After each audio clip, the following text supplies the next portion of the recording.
Hello, everyone. This is Laleh Hancock. And today I was inspired by one of my plants to do a video and actually share a little bit about my experiences with it.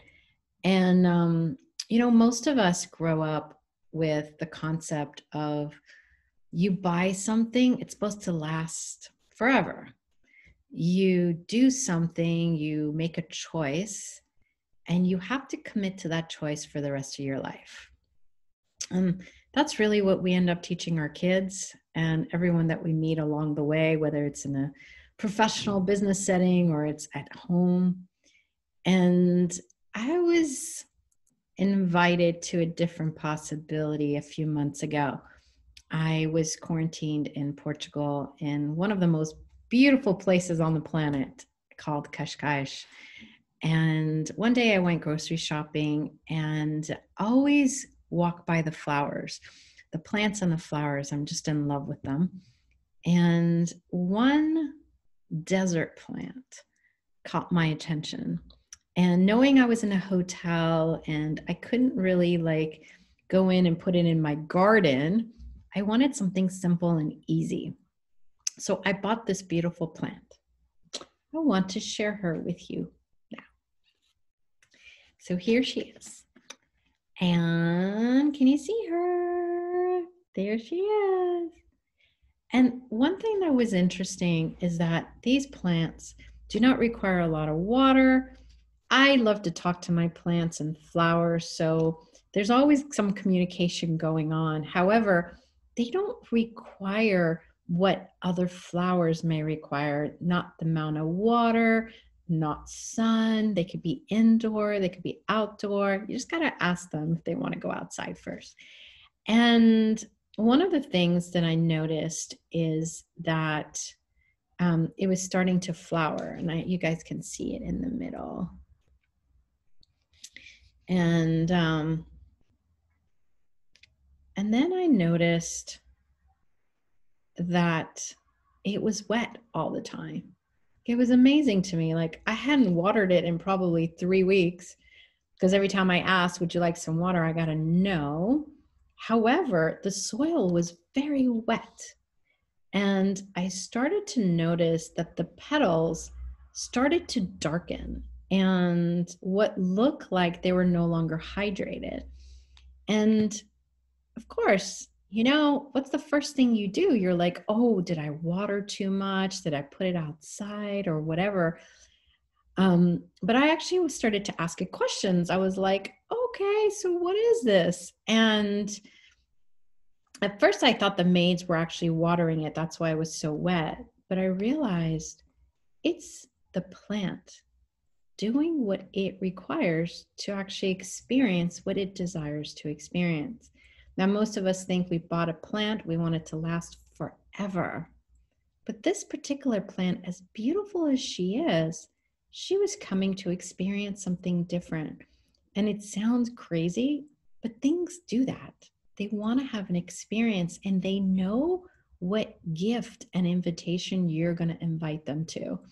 And this particular plant knew I was going to be interesting point of view and be an allowance of what it desires and gift it whatever it desires, but also let it experience what it wants to experience. And the last week, it has appeared to be very dry, requiring some water, but each time I've asked, it said no. And today, I noticed even more than ever, which one was it? It was one of them. Like one of the petals just came off. That's so funny. Now it's nowhere to be found. So funny. And I wondered, like, how often do we give things permission to be what they want to be? Permission to be the beauty that it desires to be, not the beauty that we've defined it to be. Do we do this with kids and adults in our lives? We adore them. We want them to have the best experience, but we do it from the place that we think is the best experience. never making a mistake, never going down the street they're not supposed to go, or allowing them to not be pretty. But one thing this plant has invited me to is, one, to acknowledge all the places I am in allowance, not just of the plant, of just life and the space that I be that invites people to be themselves. Take away all those layers of who they think they are. And what if everything is beautiful? Because beautiful is a judgment. Like, you actually have to judge it to be beautiful, but it just is. And if you were willing to let the things that desire to die, die, the things that desire to thrive, thrive, the things that desire to succeed, like even in business, like we literally handcuff the business. We tell it what to do. We tell it what its service is going to be. We are controlling bitches to them, instead of, what would you like today? What would you like to be today? Who or what would you like to add to you today? And most businesses don't want to not succeed or grow, but there's a space that becomes available where the business is ready for you to kill it, because you already have, and you've taken your energy out of it for so long that now it's ready to actually stop whatever it is that you have committed to it and allow it to be itself. It might mean you sell the business to someone else. It might be that you just close the doors, but you have to be willing to be in the question and ask. So, what if this plant is actually showing us the possibilities in our lives of what have we defined we are, others are, possibilities are, and if we were willing to let it go and let it be the way it desires to be, what else would be possible?